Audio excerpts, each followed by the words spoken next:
Welcome to Real Estate Coaching Radio, starring award-winning real estate coaches and #1 international best-selling authors, Tim and Julie Harris. This is the #1 daily radio show for realtors looking for a no BS, authentic, real-time coaching experience. What's really working in today's market, how to generate more leads, make more money, and have more time for what you love in your life. And now your hosts, Tim and Julie Harris. 3, 2, 1. Welcome back to the World's Greatest Agent Interviews. We are very pleased to present to you Mr. Gary Lee Jennings, otherwise known as just Lee Jennings. And Lee has been a longtime friend of Julie and I, and also part of our EXP Realty group. So Lee, welcome to today's show. Thanks for having me. This is super exciting to be here. And I apologize, listeners, if the quality isn't where it normally is as far as these go. We are at our cabin up in the middle of Appalachia somewhere in North Carolina, and we're on a Zoom. So assuming this all technology all links together somehow, we'll have a really great, I think, interview for all of you. So Lee, tell them a little bit about yourself, how long you've been in the business. You've not only were a successful agent, but you've also been a real estate coach. You're also a great sponsor for Agency EXP. So give them some background. Yeah, so I originally got licensed initially all the way back in 2005 and fell into the wormhole of property management, which I sort of sometimes now regret, but I ended up managing like 1,400 doors in like 2 different states, and then pivoted back in 2018, sold those companies, and I've been selling real estate exclusively, just selling real estate for like the last probably 5 years now. And I kind of owe everything to the business, to be honest with you. It's what's enabled me to accomplish really everything in my life that I have. So a lot of people start out with property management and they think it's the easy button, and it's absolutely not the easy button, but it's still something that maybe it's best suited depending on the agent. So how would you, like you said, you kind of regret it, but kind of don't regret it. Can you drill down a little bit on that? I mean, I think that like it has given me now as an agent, like a full-time, mostly listing agent, it's given me a kind of a platform to work from. Like I know every side of the business. Like I was a title rep before I was a property manager. I was also a loan officer for a while. So like there's really, I've had all the jobs in the business. I've had every job. And so I can sometimes anticipate things in transactions that other people, even other agents, aren't anticipating, which is really helpful. And I can sometimes just like tell the other agent on the other end of a transaction, like, here's what's about to happen. And then like 5 days later, it happens. And I'm like, see, I told you. So are you a solo agent or a team? I'm a solo agent. Yeah, I'm a solo agent. I just have a transaction coordinator. It's just me. And I like it that way. I mean, when I was in property management, I had 7 or 8 employees, and I just didn't want to go back to that. And so I enjoy just being a solo agent. It gives me a lot of freedom, and I'm primarily going after listings. There you go. There, it's interesting. There's they're almost like these big macro trends. In the 90s, there was a lot of movement towards forming teams, and then it was forming small teams, and then it was these megalithic, huge, massive teams. And now It seems like things are starting to compress a little bit. And it's because agents are realizing that when you basically build a team, you no longer have to work with buyers and sellers. But guess what you have to work with now? You have to basically run an adult daycare in some cases, called a team. Right. The work to run a team, it's an acquired skill. You can certainly learn it, but it's actually, in many cases, depending on the makeup of the team, more work than actually working with buyers and sellers yourself. Did I encapsulate that fairly well? Oh, completely. Well, and you did a podcast back in I think it was like fall of 2019. It was either 2019 or 2020 that I listened to. And I was like, this guy knows what's up. Like, you were talking in this podcast extensively about teams. And I was like, Tim is nailing right now why I don't want to do a team. Because the other piece of it too, that you touch on extensively in that podcast, is that it's actually pretty challenging to make a team be really profitable. And that's the thing that just like keeps me up at night when I think about bringing agents on and running this giant team. Is like, I know a lot of team owners who are actually like writing checks back to their team. And I'm like, I don't want to be that guy. Well, let's drill down on that. Okay. So that was 5 or 6 years ago. And that was 5 or 6 years ago when there wasn't as much compression. And also when agents were frankly not demanding as much of a commission split out of the team leaders. Right. So I've since then, and Julie and I learned about teams because we had one. And when Julie and I had a team back in the 90s, we're selling between 100 and 200 homes per year. And our team was mostly working with buyers agents. And then we had an agent named Lisa who was working with sellers. So back then, there were no ways to buy buyer leads. You had to, so the buyer's agents were out there trying to generate leads too. So they'd be doing open houses, they'd be doing some, over the phone calling, things like that. So the analogy is basically what happened was if you wanted to be in our boat, you had to row, right? So no Right. riders. There can't just be somebody sitting back there drinking their, champagne and watching everyone else do the work. Right. And so that was our philosophy. And then we, as just, moving us forward by, 10 or 15 years, we have this interesting phenomena where agents have normalized a lot of the team leaders have normalized a lot of the agents on their teams just being writers. So they're not doing anything other than waiting for the lead to come in, complaining constantly about the quality of the lead, demanding more of a commission split, all the while the commissions have gone down. And so it was 5 or 6 years ago that we saw really started in about 2009, we saw a real, huge amount of pressure being put on teams to make any sort of net profit off the buyer agent side. And it's only gotten worse. To Lee's point, had many conversations with teams over the last, 2 or 3 years who are embarrassed thinking they're personal failures because they're not making enough profit from their buyer agent side of the business. And so I have to give them a little history lesson. I have to explain to them, some of the things that you learn from having been in, real estate for 30 plus years. And the reality of it was his teams on the buyer agent sides, it was profitable back in the 90s and really before it's like 2007, 2008.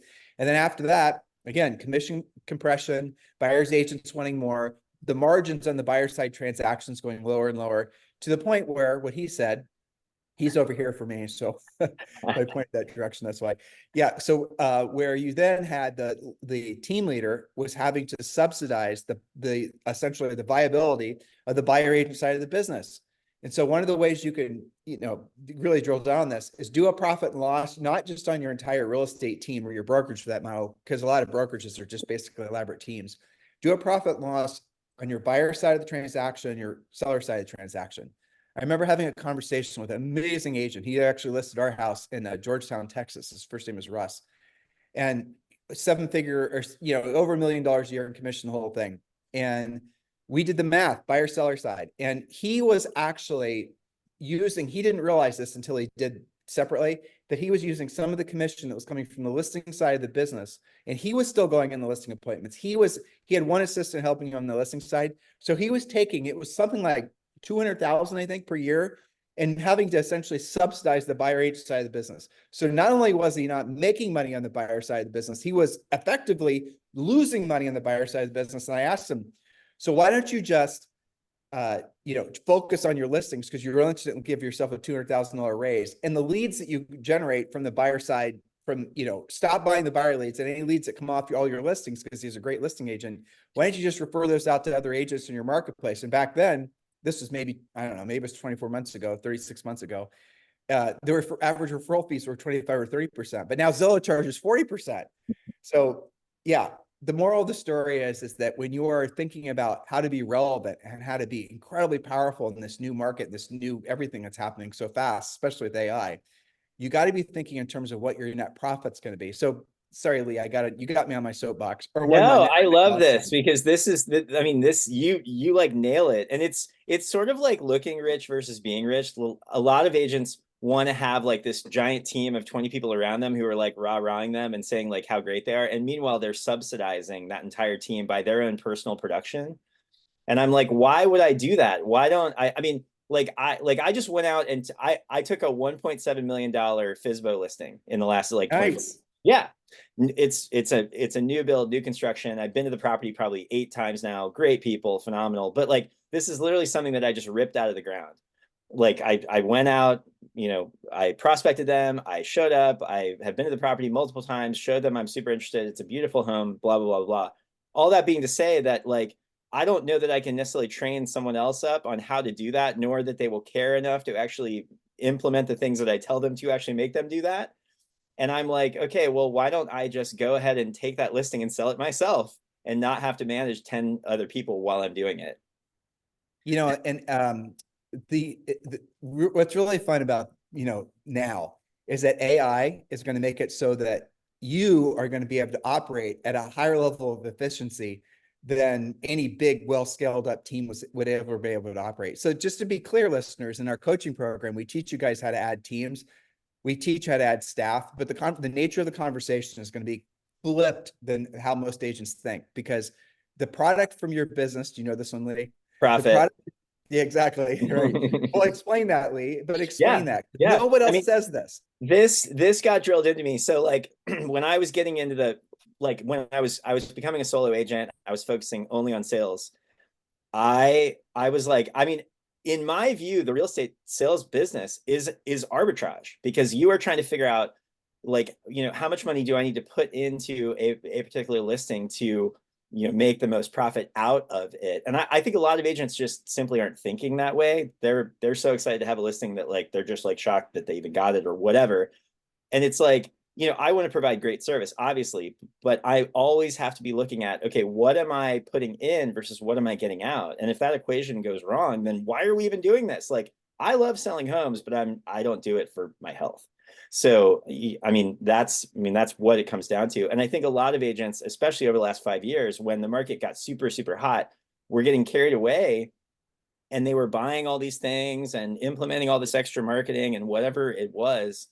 And they ended up eventually looking at their bottom line, and they were like, holy wow, I sold 100 homes last year and I didn't make any money. And I mean, that's what I'm observing out there. Well, and it's gotten worse because there's so much. It really, listeners, we'll just, or viewers, we're just going to save you a little learning curve here. So Lee said two things which I wrote down, but the first one is the product of your business is profit. That's just the bottom line. If you're not making profit, there's no, to Lee's point, you're just running a nonprofit business, and there's really no point in being in business, because eventually the rubber is going to meet the road and you're going to be out of business. So the product of your business is profit. Now, the profit also is a great indicator of how efficient you are at running your business, how efficient you are at, being proactive, at doing what you don't want to do and you don't want to do it at the highest level. But the overarching thing he said, which I really loved, was if you had to choose to be famous or rich, which would you choose? And you can only choose one, right? That totally hit you, right? So what do you think? That's it. I mean, because I know team leads in Seattle, in my market, which is a high end market. Average sale, average like single family home here is like 850 or something. It's a higher end market. Tons of properties like over $1 million. I know people here locally in town who are viewed to be successful, but with the latest commission compression and the NAR ruling and all this other crap that's like affecting the industry, they are going to write a check back to their team. That's what they're doing. They are subsidizing their team, and they look successful, and they're not making any money. I mean, that's what it comes down to. It does. And so how do I express this and not like seem overly, critical? I'll just say what I'm thinking. How about that? Look, if you've been successful in the past running your real estate team or really running a real estate brokerage, and you feel like essentially all the winds are blowing at you, and essentially it's constant headwinds, and you're feeling like you're carrying around a 1,000,000-pound gorilla, you've got to realize you still have within you the DNA of being successful. How do I know? Because you've been successful in the past. That's why. You just got to change your approach, because the business, the industry is changing faster than it ever has been. And there's three big headwinds. Speaking of headwinds, right? I'll say these in the order in which actually it matters. Number one is actually not the compression, NAR commission thing. I don't think that's going to be the most relevant thing, because the industry is going to figure that out really relatively quick. I just think that's, at the end of the day, that it's a distraction. The thing that's really going to challenge a lot of agents is the change to the TCP, whatever it is, the lead capture form that all these websites. Are you familiar with that, Lee? Oh yeah. Okay, And good. So hopefully, are you talking about like where people are opting in and that whole realm? Like, the TCPA, it was originally a telephone communication thing. Yeah. So why don't you pick up and explain to them? And that also, ironically, is because supposedly that guideline kicks in July too.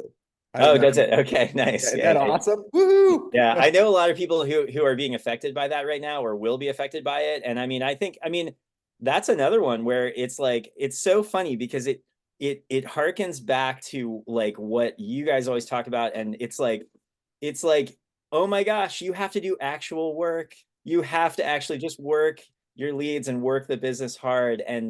and build rapport just like we did back in like 1990. You know, it's not like you're like that. Like this is an example where like, will technology save you? I don't know, but like, I mean, it's like people want to just have this magic bullet that's just going to save them from doing the actual work, and that's really not reality. Well, let's tell them what actually is going to take place and fill in any of the blanks if I missed anything, okay? Because I hadn't studied this prior to the podcast. Julie and I did a podcast on it 2 weeks ago, but I don't remember any of the notes. So the gist of it is this, is that right now when you go, so why was the change made? So when you go to a website right now, let's say you go to a website for, I don't know, you want to buy window coverings and you fill out a form. And the form is your name, rank, and your phone number and your email address and all the rest of it. And you're wanting to have, somebody come out and give you an estimate on window coverings. All right, so what you didn't know is you click the little box. Did you open it up and read the I agree, what it actually means? No, you did not. So here's what happened, is that form, the information you entered into that form, that information is then going to be sold, and not sold once, but potentially hundreds of times. So the people buying leads in the lead selling business, the information selling business is a multi-billion-dollar a year industry. So I am, let's say, a roofer. I don't know, or whatever, something that's home related, right? And I say, well, I want to buy some leads of people that might be interested in something to do with real estate. This person filled out information requesting on window coverings. Maybe they're interested in wallpaper. Maybe they're interested in carpet or kitchen remodels or whatever. So now you have the window covering person calling you, and then you have all the other people, and that information, your information is sold over and over and over again. So when you're buying a lead from these lead selling companies, what you're doing is that, it's this poor, Julie filled out something like this when we were shopping for health insurance. It probably was almost 10 years ago. And we're still to this day getting messages from people trying to sell us health insurance because the information is sold and resold and resold and resold. Well, I think it was the FTC said enough was enough. And they have mandated that all companies, and not just real estate, but all companies that have lead capture on their websites, that their intent is to use it, or they're going to resell it, right? So if you're an individual agent and that you're not reselling that data, then this doesn't really apply to you, from what I understand. Not an attorney, check yourself. And by the way, errors and omissions insurance won't cover you on this if you screw this up, big brokerages. So remember, I told you this. And if that information then is being resold, if it's being sold, if it's just Lee Jennings website, only Lee's calling you back, if it's a brokerage website or a team website, and there's 10 different people that lead's going to be sold to, you might have a problem. If you're buying your leads from a big portal, and they're then selling that lead to multiple different agents or even multiple different industries, here's what the change is going to happen. I'm going to go to the website. I'm going to be interested in having some window coverings made for my cabin here. I'm going to fill out the form.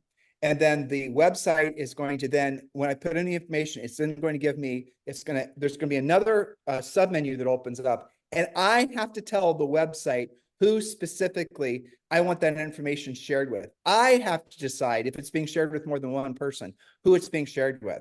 So the whole lead selling industry and cutting it up and selling the leads to more and more people, that industry is essentially eviscerated. So if you're an agent and you've only been buying buyer leads, which is unfortunately a lot of the industry, because most agents since 2007, when Zillow started selling buyer leads, new agents get into the business. What are people telling them? Go buy buyer leads. That whole business is going to be under a lot of pressure. Now, how are these lead selling companies, how are they going to counteract this? They're only going to sell the leads to, they will still have they'll have the pull down menu. Now, again, this might not be how it actually all evolves come July, but this is how it's mostly going to look. And you're going to have 3 different names. And those 3 different names that consumers are going to have to choose which one they want to sell that lead to. They're probably also going to have little profiles on that person. The cost of that lead to be one of those 3 people that consumer can potentially choose from when asking for information on that house is going to be extraordinarily expensive. Mm-hmm. Now, you would think that leads from, say, for example, if you're a Zillow Flex agent, you're already paying 40%. The party's just getting started, guys. So buying buyer leads is going to become so stinking expensive that I don't see how it's even viable anymore, which goes back to what Lee also said. You got to learn to do what you don't want to do when you don't want to do it at the highest level. You're going to have to learn how to. So what are you doing to lead generate? Yeah, I mean, so that's why, like, when I got back in the business in earnest in 2019, I never even considered buying buyer leads. Like, all I do is I mean, I literally, and it's so funny. Like I tell other people about my business and they're like, I can't believe, but I mean, I just prospect expireds for sale by owners, canceleds, withdrawns. That's my business. And I do like crazy things. Like I'll call someone out and ask them if I can go see their house, and I'll walk through it with them, and then I'll try to earn their business. And that's what I do to get my business. And then from those, I end up getting buyer leads anyway.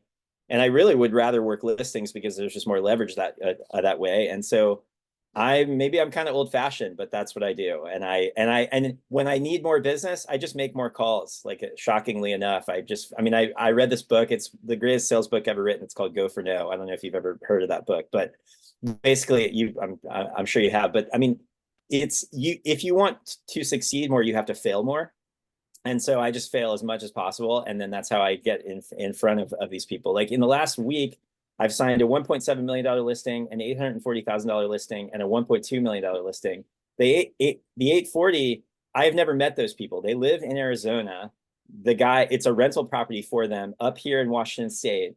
The guy literally, I sent him the listing contract and he signed it on like Authentisign, which is our online signature program, and then mailed me keys to his house and was like, here you go. I've never met him. I've talked to him on the phone probably like 4 times.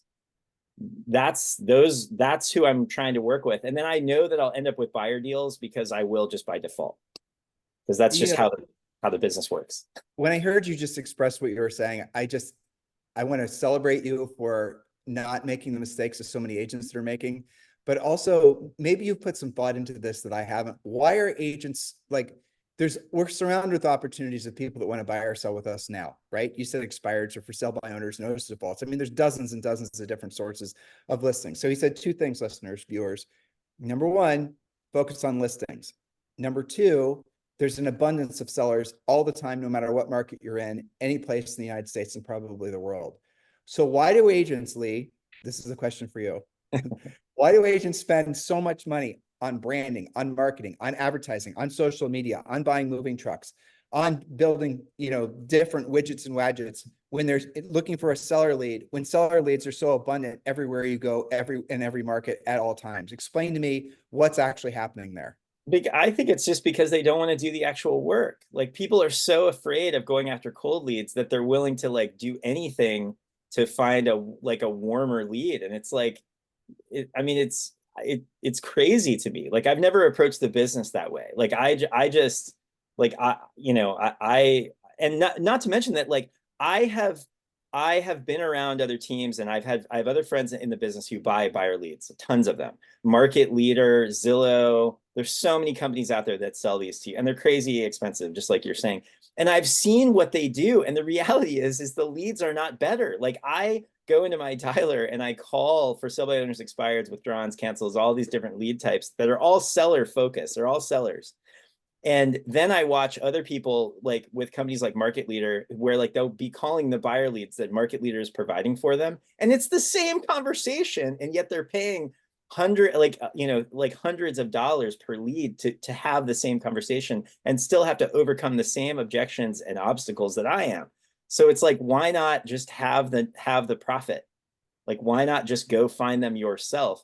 Now, and like you're saying, seller leads are abundant. You can get tons of seller leads from your title company or very inexpensive data providers, or you can mine them yourself off the MLS. Like that's, to me, it's like, why would you not do that? And especially as a newer agent, why would you not do that? Yeah, well, the most profitable agents I've ever personally recruited have always been proactive lead generators. We're not allowed to say prospecting anymore because it makes agents skin crawl. So we had to nerf it up. So it's really not proactive lead generation because people are. It's so funny, Lee, when this because you've coached agents. They'll always come and they'll say, "So what do you absolutely, no matter what will you never do for lead generation?" Almost always they say prospecting. They'll always say, "I'm so afraid of picking up the phone." So we call it proactive lead generation. But really, at the end of the day, if you want to make money, if you want to help people, because that's where the real sense of fulfillment comes in, seeing yourself become the best version of yourself as a real estate practitioner, and then the money is the natural byproduct of being good at that, you're going to have to learn how to have conversations. But Lee, do you think, and again, I know you've coached agents, so do you think that the reason that agents are so attracted to the passive is because they're fearful of experiencing anything that even remotely resembles rejection? Yes, fear of failure, 1,000%. People cannot take, and especially as our society evolves. I mean, in 2024, like people fear rejection more than anything else. Social media is pushing that. I mean, there's so many things in our society that are pushing that. People just cannot deal with rejection. I mean, it's crazy, and that's exactly why I know, because I coach brand new agents who've never done this before, and they are like, I mean, they are absolutely petrified. I mean, it's like worse than death. It's so funny to see It's this. true. And yeah, yeah. And I also know some strong agents who at the very end of their calling session, so like they'll sit down in the morning and they'll make X number of calls, like a ton of calls, 400 or something. The very last call that a lot of those guys make who are making, $1 million plus per year, is they will pull someone out of their database who they don't even know who they are, and they will dial that person to show that they can overcome anything when it comes to proactive lead generation. Like they are just sharpening their axe. That's like their whetstone right there. So let me share two thoughts with you. Number one, so agents are doing the passive lead generation, I think primarily because they've never been told or shown how to do the proactive lead generation, right? That's what I think primarily, because there's very few of us in the industry anymore that actually are teaching agents how to build very profitable businesses. So that's number one. Number two is they're doing the passive lead generation because they're trying to avoid rejection. And this is the weird part, so bear with me on this one. What they're manifesting, there's a woo-woo word, but those slip in occasionally, right? They're manifesting the very thing that they're trying to avoid the most, which is rejection, which is failure. You said failure. You use those words interchangeably, which I respect. Yeah. They're trying to avoid failure or rejection by not putting themselves in a position to ever hear the word no. And then ultimately they're manifesting or in their lives the very same thing they're trying to avoid. So whatever you're avoiding the most is where your growth needs to be, is really the bottom line. And Exactly. it is so fast. It is so fascinating too when you go like you're meeting with an agent for the first time, if coaching relationship, EXP, doesn't matter. Ask them what their last, how many transactions have you sold? Well, I'll ask you, right? Let's just role play, right? So your last 10 deals that you closed, what were the sources of those business? I already know, but Yeah, I mean they're all for sale by owner expired. Essentially, that's my business. And then occasionally I'll do a buyer deal. And the buyer deals I do are like when a friend of mine calls me up and says, "Hey, I already found the property, make an offer on it." And I'm like, "Okay, I'll get it under contract for you." yeah, And that's easy it. one. Well, Yeah, because you have that earned authority with them because of the fact you've serviced them in the past before. exactly. So let's talk about for sale by owners, or we call them unrepresented owners. Again, nerfing it all up. Have to have safe conversations. All right, unrepresented owners. Why does a FSBO decide to try to sell it themselves? What's the primary reason? Well, in their minds, it is saving those commission dollars. I mean, it's a simple equation. They're just like, oh, realtors are overpaid. I'm going to do this myself, blah, blah, blah, blah. And then what I do is I just go out and begin acting like their agent right away. So like the minute I show up at the property, I'm just acting like their agent. I'm doing what they probably in the back of their mind know that they should be doing and aren't doing. And I'm showing them how I could do it better. And then one thing leads to another. How often do you find when talking with a FSBO, the reason they're FSBOing is because they might say they know other agents, but they don't actually know another agent. Like how Oh, all the frequently? time, all the But time. that's And yeah. and Go ahead. another one of my coaches always, I mean, his phraseology with that is nothing is as it seems. They aren't willing to tell you the truth, and so they'll make something up about what about this, that, and the other thing. But it's like you press them on it, and 90% of the time they don't know any other agents. They don't have anybody that they've talked to or interviewed or whatever it is, or their niece who is an agent actually has done like one deal in her entire career and it was 10 years ago, that sort of thing. Yep, that's exactly right. And so the for sale by owner sign basically is a help wanted sign, Mhm. and they're just interviewing agents. And it is really true that most times agents will FSBO or sellers will FSBO because they quite literally don't have another agent that they're ready to hire. And so you at least said it perfectly. When you go and talk to them, they might say, I've talked to a million agents and blah blah blah blah. No, you haven't. You haven't talked to anybody. No one's, and even if they are, they're getting letters, are they getting all this passive stuff? Because again, agents are going to do everything in their power to avoid anything even remotely resembles rejection. Lee's calling them, Lee's going to their door, Lee's getting the listings. Lee just took expired for 1.7 million. Put the numbers together. This is where the business is. And, as more agents rush to the passive and more agents go to social media and trying to influence or try to buy their business from different sources, the more profitable agents like Lee are going to be, because the skill set is essentially like, the new generation of agents, they're not learning it. So Lee's actually experiencing less competition in the marketplace. We'll talk about that because we've had bazillions of coaching clients in Seattle, very high sale price, very smart sellers, very experienced agents in the marketplace, some of the best agents in the country.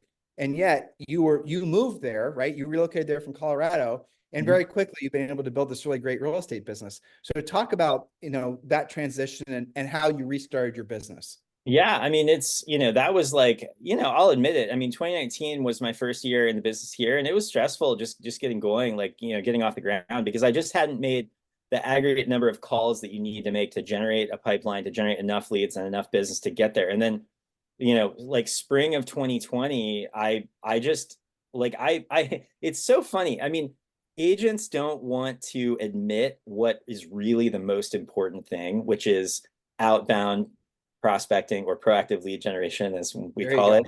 They don't want to admit and there's just, it's a simple equation. Like, if you just do enough of that consistently, everything in your world will change. And people they just don't want to accept that. It's like some sort of pride thing. I don't know what it is, but it's like, so I put myself in the chair and I just focused for like, probably like the last 6 months of 2019 into 2020, the spring of 2020. In 2.5 months, I made $97,000 in 2.5 months, all from listings. And that's kind of what pushed me forward. And then I was like, whoa, this actually works. And then, that was one of my best years ever in the business. And I'm not going to say it was easy. It was extremely challenging, but I mean, that, like, I made it happen quickly. And if you want to make that happen, it's completely doable for you. And that's why, like, when I talk to newer agents and they ask me what to do, they're like, show me the roadmap. And I tell them what I did. And I know before I've even finished my sentence that 85% of them are never going to do anything like what I did, because they just are not willing to go through that process. And well, we call that the magic number of listings. My pen just died. I'm writing that down. So basically, you have what's the number of listings you try to have at all times? Is there a specific number you shoot for? I mean, I'm trying for 10, and I'm not there yet, but I mean, 10 listings at all times in my market means you're making over $1 million a year. I mean, flat out. All right. So let's talk about this. So listeners, I'm going to share with you something. And, Lee said a whole bunch of really great stuff. And here's one of the things I took away from what he was saying. Stop trying to make things so damn complicated. That's the main thing. Stop thinking you have to make 47 stage funnels. There's something, I learned this from Elon Musk, threat vectors, right? If your business is a bunch of threat vectors, you're going to fail because you have to be watching and monitoring too many things to see if they're basically not working. So if you're thinking that, oh, I need to go and build a big complicated funnel, I need to go and make a bunch of social media stuff, and this has to this, and this has to this, all these magic woven, tapestry of complicated thoughts that are supposedly somehow going to generate leads that might someday create enough. You guys get it? It's truly incredible how the human brain, not just in real estate, but overall, wants to make things so damn complicated. I'm 54 as of about a month ago, and I can tell you, if I was 20 again, that's the one thing I wish I would have learned. Don't make things so complicated, because look at, like, for example, Warren Buffett. Any of the most successful people in the history of our modern history, anywhere in history, they, generally speaking, had figured out how to coalesce around one idea and do that better than anyone else has. Right. You need to do the same thing. And Lee's point of being a listing agent is really the number one thing. So here's what I'm going to do. I'm going to give you guys your business plan. Lee just said it. And now you have to adjust accordingly. But Lee, I'm going to ask you these questions, okay? Yeah. So your average sale price is how much is it? Is it 800 million? 750. I think it's actually 755 about. Okay, about, right? Yeah. Okay, yeah. And your average commission from that is what? 20,000. Okay. Yeah. All right. How much money does it cost for you? I'm writing this down. How much money does it cost for you every month to pay your personal bills? Because I know your business bills are hardly anything. Like, for you to pay your taxes, savings, spoil your son, have a great quality of life, how much does it cost you per month? $5K or under. I mean, not, yeah. That's not spoiling them. Come on, man. I've got a I 10-year-old. live a really simple life. I mean, I really do, you know, it's like, I just, yeah, I mean, I'm gonna double it. You're gonna start spoiling your son. How old is he okay. now? He'll be 6 next month. Okay, well, they get more expensive when they discover things like roadblocks and roadblocks points, and they Oh want all yeah. kinds of different things. Yeah, okay. So I'm gonna put down $10,000. Okay. Yep. So that's everything, business, personal, everything. That's not including taxes, but let's just focus on business and personal. Okay. Yep. All right. And so your average is $20,000, 10,000. All right. So you said you're shooting to have 10 listings at all times, right? Right. Okay. Now, listeners, I want you to think through with what I'm about to share with you. So when Lee has 10 listings at all times, Lee, you're in a hot sellers market. Most of the country is. How many of those listings, price, condition, location, all correct? How many of those listings will sell per month? Basically on autopilot. You list them, you position them, you price them right. You do all the normal things. You stick them in the MLS. How many of those will sell automatically on autopilot every month? At least 3 or 4. I mean, maybe Okay. more, but at least Let's 3 or 4. let's say two. Yeah. Okay. Yeah. Let's say the interest rates go up, all kinds of different weird things happen, black swan events, alien invasion, Bill Gates decides to sell, whatever happens in Seattle. Okay, so he has 10 listings at I times, 2 sell per month. That's $40,000 per month. Lee needs 10. If you're in a marketplace where Julie and I sold real estate when we were in Columbus, Ohio, the average sale price now is like 425,000. If our overhead was the same as Lee's at 10,000 or even 20,000, adjust accordingly. If we had 5 listings at all times in, say, 2 sold per month, we'd more than cover our cost of living. You guys get it? All you have to do is focus on your average. What is your average sale price? What is your average commission? What is your personal cost of living and any your other expenses you have to pay for? And then do the math. And what you'll find in most parts of the country, because the average sale price is so high, then most agents have to have 5 listings at all times. If you have 5 listings at all times, your average commission is 20.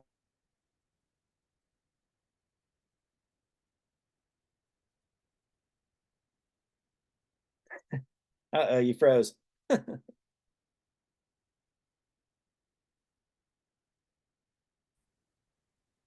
All right, you're back. there you are. Okay.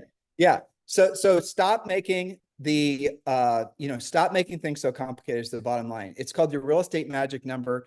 It's the magic number of listings you need at all times to meet or exceed your financial goals and expectations, and just focus on being a powerful listing agent. Lee, so a new agent, you mentioned new agents. When a new agent gets their license, do they have to wait to be ordained so that they're somehow magically ready to start taking listings? Does that happen? Can an agent start taking listings right out of the gates? You know, I've never been to an ordination ceremony. Yeah, I've never been to one. No, I mean, that's the other thing that just boggles my mind is there's this idea in the business that you have to like do some buyer transactions or represent buyers before you can go list. And I've never understood that. Like, why would you do that? I mean, on any level, because you have to buy buyer leads.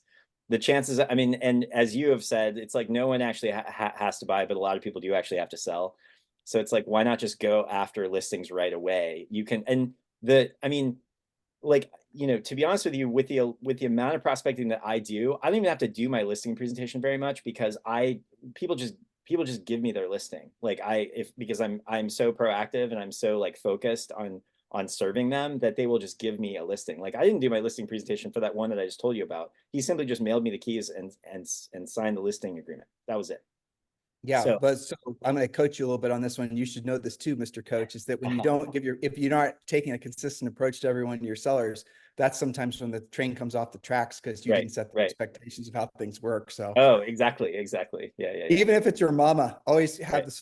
the same exact process every single time with every single seller. Yeah. That way, you told them about this and you told them about that. Don't Right, skip right, steps. Yeah. right, So make sure you Covering make it all up for that. that guy. Yeah. Exactly. So Yeah. you joined EXP Realty. Why was it that you chose to be with EXP? Because you were obviously with other brokerages first. Why EXP?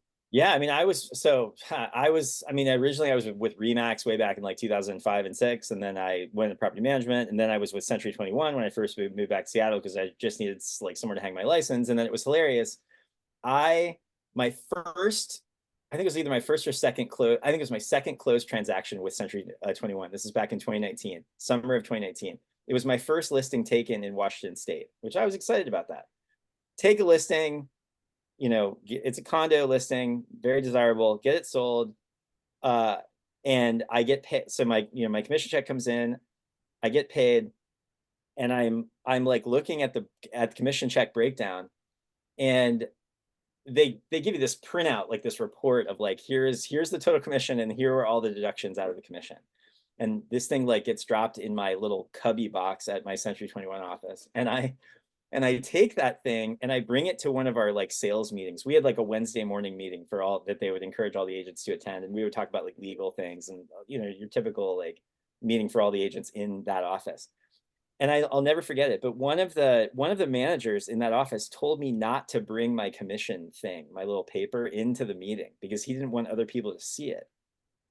And I did the math, and like on that one deal, I think I only netted like 50 or like 48% of my total commission, because that, like, as a new agent, that was my split with all the other franchise and whatever junk fees they had. And like that got my wheels turning, and I was like, okay, this is crazy. Like it was like a $11,000 or $12,000 commission. It was a condo. It was like, I think the price was like 400 or something. And so I do that, and I go through that process, and I immediately jumped over to Keller Williams, who has amazing training. And then I went through it again. I mean, I capped at Keller Williams like my first year. And then I was like, and then I get introduced to my sponsor, Rick, who I'm now great friends with. And then, as Rick often says, you can't unsee it. Once you see EXP, you can't unsee it. And I mean, I love that it was such a level playing field. Everyone has the same, breakdown, all of that. And then I started to see the other aspects, like the revenue share and the stock and the ownership and the collaboration and all these other things. And then I started testing it out, because I was like, okay, when I have an issue, what's going to happen? Like if I have to call my broker or whatever. That's the other thing I've been astounded by at EXP, is that when, like, I was so concerned because I had a close relationship with my broker in my office at KW. So if something went south, I would talk to her, and she was fantastic, but she wasn't always available. At EXP, like when I've had issues come up, I hop into the world, and I have like a live body in front of me who can fix it like in minutes, with like 24/7, which is incredible, which is also incredible. So that's kind of the progression. And like now I can't believe that it took me as long as it did to get here.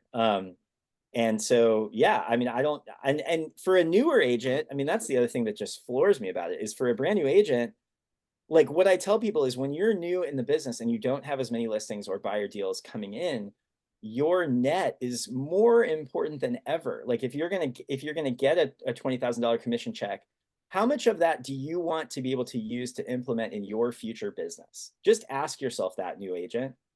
They're not thinking that way yet. They're like, they're like, oh my gosh, I made a sale, I'm so excited. And they're not thinking about what they need to be doing moving forward, and how that profit is going to help them. And I'm like, okay, you have to reframe that. And so that's, for all these reasons, that's why I like moving to EXP was kind of a no-brainer.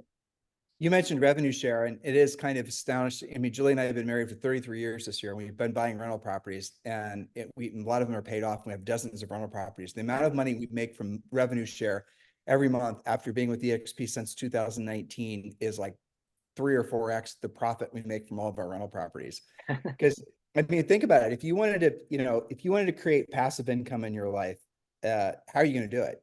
As a real estate agent, how are you going to do it? I mean, I promise this because you're a property manager. It ain't rental properties, because you might have a property manager, but you're going to have to manage your property manager. And those properties are all, I mean, it's becoming, in some cities, it's so onerous to try to, squatters' rights and all this other stuff that's happening. Property taxes are going up. So the thesis behind buying rental properties is really, especially with the higher interest rates. I mean, it's not like it was. They're not saying don't buy rental properties, but what I am saying is, if you have a real estate license, EXP revenue share really is the eighth wonder of the world. And if you're not fully exploiting it, you're really missing something that the future version of you is going to regret. Well, if you think rental properties are passive, you've probably never done it. Yeah, exactly. I mean, yeah, for sure. I mean, we have managers for our manager. We have managers for some of our rental properties. And like I said, you're still having to manage your managers. But other than that, here's your other option. This is the reason most agents never retire, guys.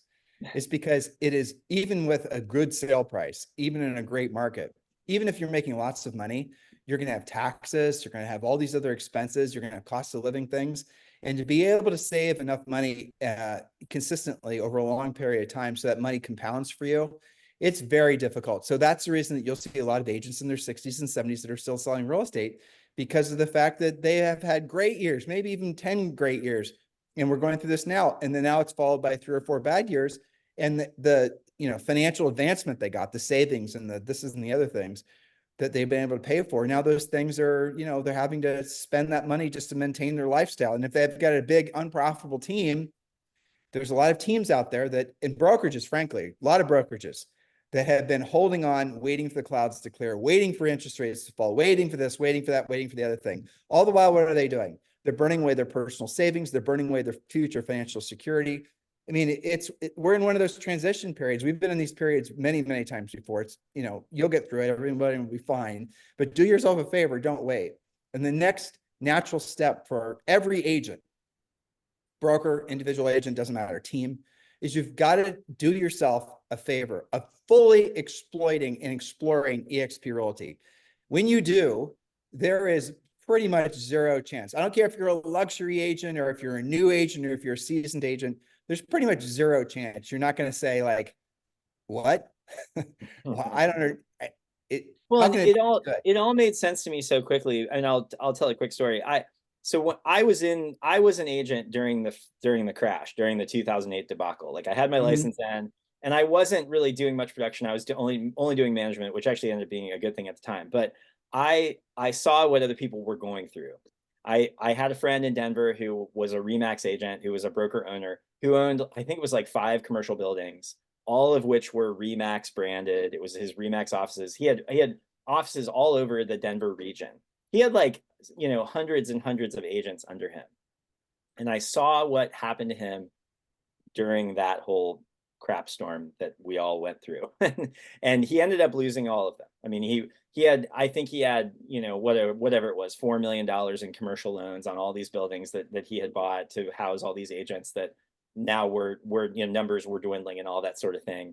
Didn't really prepare. And and I mean, I don't know if he even left the business at that point, but I know that he was financially devastated, in that, and I basically watched it happen. I mean, I saw the whole thing happen, and that's why when EXP was introduced to me, I was like, this makes so much sense. Like, this is just like, it's how you avoid all of that exposure. Like it's a complete no-brainer.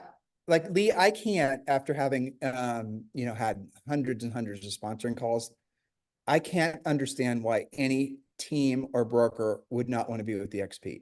Maybe I've lost my objectivity, but like what it usually comes down to is, especially for brokers that are generational brokers, they're, Tim and Julie Harris Real Estate, the third, there was their fathers and their grandfathers and the rest of it. I get the emotional attachment. I respect that. But you can still keep your brand. You can still keep your name. And so when you're like, you don't have to give up you don't have to feel like you're failing. What EXP is for everyone, it's the next natural step in your careers. And there's so many agents that I've been talking to just really over the last 6 months. It's been exhausting, honestly. I probably had 15 or 20 Zooms this week, and they're all agents, all brokers, they don't want to, wait around for the next shoe to drop. And there'll be more shoes that are going to drop. Lee and I talked about the change to the opt-in forms, the commission sharing lawsuits. There's going to be interest rates. There's going to be blah, blah, blah, blah, all these other things, right? You can have the benefit of being an independent agent or a broker, have the benefit of profiting off your agents that you attract to your group and not have any of the liability.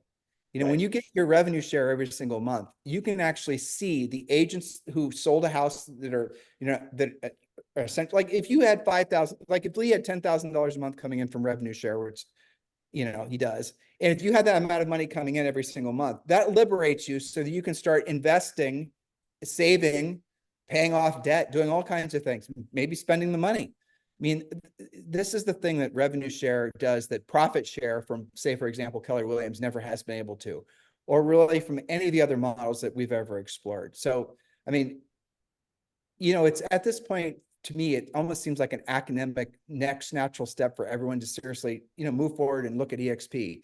And Lee, you would actually, you're absolutely one of the greatest sponsors in our EXP revenue share group. So if someone wanted to talk to you about EXP Realty, what's your phone number? How can they get hold of you? Just text me or call me. It's 206-419-8303. All right, you're gonna have to say it slower. 206. 206-419-8303. All right, we're going to put it on the video too, so you guys can have that. And so Lee's obviously able to talk with anyone, whether a new agent, a seasoned agent, or a brokerage or whatever. And then know exactly what you're losing by not being with EXP. And it is from for virtually all of you, it is the relief of the pressure that you no longer have to be experiencing, and yet you still get the benefit because of all the different systems. I mean, you wouldn't have to worry about your CRM anymore. You wouldn't have to worry about admissions insurance anymore. If you're a broker, you don't have to deal with the calls that happen while you're on vacation anymore. If you're a team leader, all these things are remedied when you move forward to EXP. And by the way, you'll start making money not only from your real estate transactions, but also from revenue share, also from being a shareholder in the company. So yeah, definitely explore that. So again, your phone number is 206. 206-419-8303. So Lee, there's a lot of agents that are going to be watching this and listening to it. We know this is the *1 listened to daily podcast for real estate agents in the United States. And this is something cool that happened yesterday. We're number 11 on iTunes in the business career section. So that's pretty cool, right? Nice. Think about That's that. awesome. There's 5 million podcasts. So that tells you how many weirdos there are out there that like to listen to this kind of information, Oh yeah. Yeah. And we get a ton of people who are not yet in real estate that are wanting to get into real estate. They get their education prior to getting into real estate by listening to our podcast. 1,000%. Totally. You guys accompany me on the way to a lot of my listing presentations and listing appointments for sure. I appreciate that. And I know Julie and I from our podcast have spawned dozens of YouTube coaches too. And I bet. Yeah. How do I know? Because they tell us, and that's fine. It's all good. So there are obviously going to be thousands, potentially tens of thousands of people, agents watching and listening to this. And a lot of them are going to feel like I know I have in me to be the best version of myself, real estate practitioner. I want to accomplish great things in my life, but I'm just feeling a little bit misdirected, or I'm just all this information. I go to Facebook, agents are saying this. I go to my broker, they're saying this, all this mixed information. How do I actually get myself focused on the North Star? What would you tell them? I mean, that's the thing is like, I have conversations with, newer agents like that fairly often. And it's kind of like that conversation that we were just talking about, where it's so simple. I can tell them what they need to do. It's just, they just can't be afraid to fail fast and fail forward. Like they're going to have to go through that process. And I mean, some people just simply aren't willing to do it, but like, that's, it's very simple. I mean, all I tell people to do when they're getting into the business, and that's one of the amazing aspects about EXP, is that it really just allows you to focus on doing what you need to do, the simple tasks that you need to do on the daily. You're essentially offloading all of these other things that other agents are worrying about on the daily. And so you can focus on working on listings, building rapport with sellers, and your income producing activities that you need to be focusing on. And that's it. You said something you tickled my coach bone. So I'm going to have to talk about psychological fear versus real fear. I know we're going to run a little long here. Are you okay with that? Yeah, it's fine. All right. So there's two kinds of fears, listeners. And if you allow yourself to receive this information, it will have a profound impact on your fear of actually doing the real work of real estate. So there's physical fear and there's psychological fear, but the way that both of them manifest in your life, in your body, the way they physically, the chemical reactions and all the things that happen, they're identical. So physical fear, you are designed to avoid, obviously, physical harm. You're designed to avoid a pterodactyl. Yes, I know pterodactyls and humans were never on the earth at the same time. I'm trying to make a joke, but you're designed to avoid potential harm. So your natural instinct when you see something that's going to put a bear, right, or something, fear, fight or flight. That's what happens. Fight or flight. You feel fear, you are under physical threat, or someone you love or whatever, fight or flight. Makes sense, right? Now you're walking along the street. This is modern interpretation of it. And you see somebody almost slip off the curb in front of a bus, you pull them out. That's fight or flight working, giving you superpowers to save somebody else. Or maybe it's a loved one, or maybe it's yourself. Okay. So what happens in the body is the brain works with adrenaline. It causes your body to go through, your body, generally speaking, you develop tunnel vision. You get really, really focused. That's the reason that when you're under, it happens in different scenarios, but when you're in a situation that causes you to experience fear, that's the reason you remember with such clarity forever. And that's the reason people can tell you exactly what it was like when they experienced the whatever. It's because of the fact that everything got blocked out and they had tunnel vision, and then they went into fight or flight mode. What happens is if you were to be a Navy SEAL or a professional athlete or something like that, you recognize that fight or flight mechanism inside your body. And instead of reacting to it, you choose what the reaction is. Thus, the other type of fear, which is psychological fear. Psychological fear is if I were to ask you right now to pick up a phone and call it for sale by owner. Oh, you're not going to do it. I get it. They could say no. They could hang up. All these horrible things. All your head starts spinning. It starts creating things to be fearful of. But what's interesting that's happening is physiologically, your body is actually manifesting the exact same reactions that physical fear did. Fight or flight again, tunnel vision again. Your whole mission, if I were to ask you to pick up the phone, your body, your natural instinct is, for most of you, is going to be to get the hell away from me, get the hell away from the phone, get the hell away from that for sale by owner, just like it was that bear. You guys get it? So again, the way if you want to be a professional athlete, you recognize that fight or flight thing, you get in front of it, knowing it's going to happen. You can't do anything about it, but you're going to choose how to react to it. The same damn thing happens when you're trying to move past psychological fear. Fortunately, we live in a time where virtually never are you going to experience true, a reason to have fight or flight. And I hope that's true for you. So very rarely are we ever actually going to be in a situation. You can probably remember on maybe 3 fingers the time in your entire life, ever since you were a little kid, where you actually had to experience, where you actually, were in a situation where you really felt truly threatened. But psychological fear, how often does that happen in you? How often does it happen when you listen to Lee and I's conversation about actually picking up the phone and doing the real work of real estate? I'm guessing you guys felt that numerous times as we were talking about making the calls, doing the real work, putting yourself in a position to hear no. Rejection triggers the fight or flight thing. So psychological fear and physical fear, they actually feel the exact same way. The psychological fear isn't going to kill you. You're not going to die. The bear's not going to eat you. The seller's not going to, eat you. So as soon as you recognize the fact that you are reacting to something that's causing you to go into fight or flight mode, but you can choose to react in a different way, as soon as you allow yourself to open up to the fact that I feel fear right now, because Tim just asked me to call for sale by owner, I'm going to recognize that fear. I feel it. Like, I'll tell you where I feel it right in here. Like when I'm feeling fear, I feel it right in here, and then it spreads to the rest of my body, right? You almost feel, I think someone explained to me once that the actual release of the endorphins, I don't remember what, somewhere, mid, Julie has all this nerdy stuff memorized far better than I do, but it happens somewhere mid body, and it triggers all the other, neural reactions and all the rest of it. But if you can recognize when you start to feel that fear, like I said, for me, it's right here. When you start to feel it manifest, and you can say, opposed to just going into that mode, you can decide whether you want to react to it or not. When you recognize it, here's how you do it. You recognize it.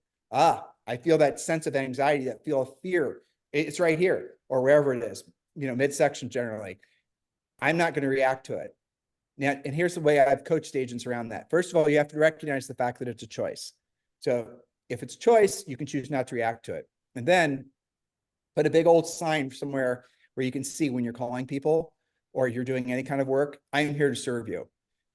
Because here's what happens when you're focusing on the other person, because what the fight or flight mechanism is causing you to do, obviously, is you're wanting to save yourself. So you're just focusing on yourself. But if I'm calling Lee and I'm trying to help solve the problem of why his listing expired, and I'm calling him, and my first reaction is someone who's never prospected before, is fear. But that's me focusing on me, right? But if I'm focusing on Lee, I'm thinking to myself, how can I help this guy?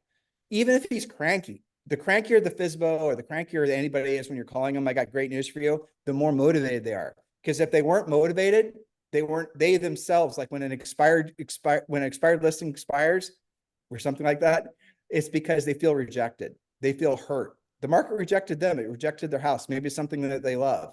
So if you understand where they're coming from and you think about them, I'm here to be of service to you. Well, I mean, I've been in the business long enough where I've gotten to the point where like my dialing, like my proactive lead generation efforts, my outbound is my happy, safe place. And I think you have to, like, eventually you will graduate to that, where you know that's the one thing that you can do in your business that's the most transformational, growth oriented thing that you can do. It's where you need to be. You don't have to wonder, like, am I doing the right thing? You know that being in that seat is where you need to be. Because you can control it. Exactly. You can control your effort, and with skill, you can control your results. Right. None of the other things that you do for lead generation in real estate can you control. You cannot tell me you can control whether a direct mail campaign is going to work. Right. You cannot tell me whether a social media campaign is going to work, but you can control picking up the phone, calling expireds. You can control what you're going to say, how you're going to say it. You're going to suck it first. Good. Suck it first. You know, you'll get better if you keep doing it. You can control if you're going to keep doing it. You can control if you're going to pre-qualify. You can control what you're going to do in that listing appointment. What he just said, again, he's over here for me, he might be smart, but what he just said is the magic. That goes back to the magic number. That goes back to the question I asked all of you guys earlier that I think this fun conversation has triggered. You know, so thank you, Lee, for participating at a high level. I really appreciate it. Thanks, why make things so damn complicated? Explain it to me, dear listener, dear viewer. Why make things so complicated? It doesn't have to be. It can be very, very simple. He just explained it to you. I just explained to you. Oh, now your brain is popping off different directions. You know what that is? It's you reacting to the fear. Creative avoidance. Right. Well, just straight up fear. I don't want to pick up the phone because I don't want to feel that feeling.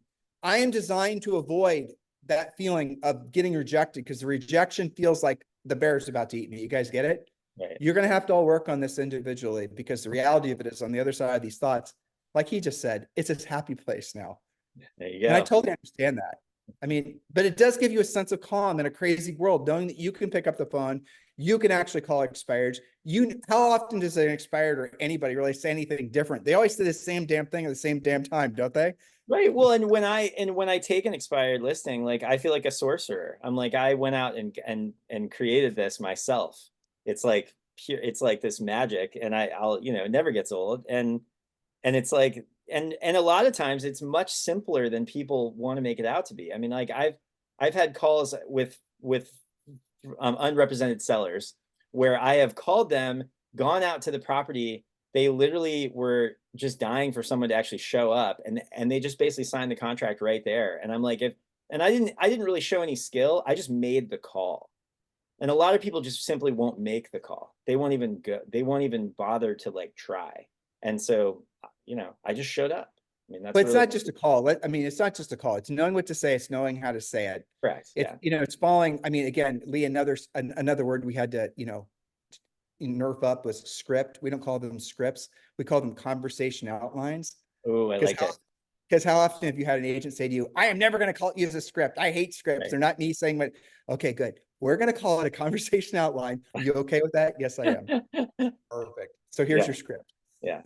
Even the fact that all of the best agents that I know do, you know, role play and script practice prior to, you know, making their calls every day, including myself.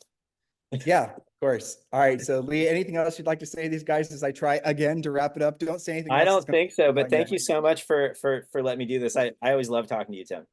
Yeah, same, Lee. You're great. And I really sincerely appreciate you being part of our eXp Realty family. So listeners, many of you are looking for sponsors. When you choose Lee as your sponsor, you're also getting Julie and I as well. So do consider that. And Lee, if they wanted to text you or call you, the number is 206-419-8303. All right, fantastic. Listeners, have a great day. We're going to be doing, I think, another 20 of these interviews this year. So make sure you like and subscribe if you're over on YouTube, and obviously, you know, share the word. I mean, be very enthusiastic, be very motivated, be optimistic about your future in real estate. You are smart enough to get a real estate license. Now be smart enough to take the next natural step and make yourself successful as a real estate agent. Have a fantastic day, and thank you for listening or watching. Thanks, Tim. See you, Lee.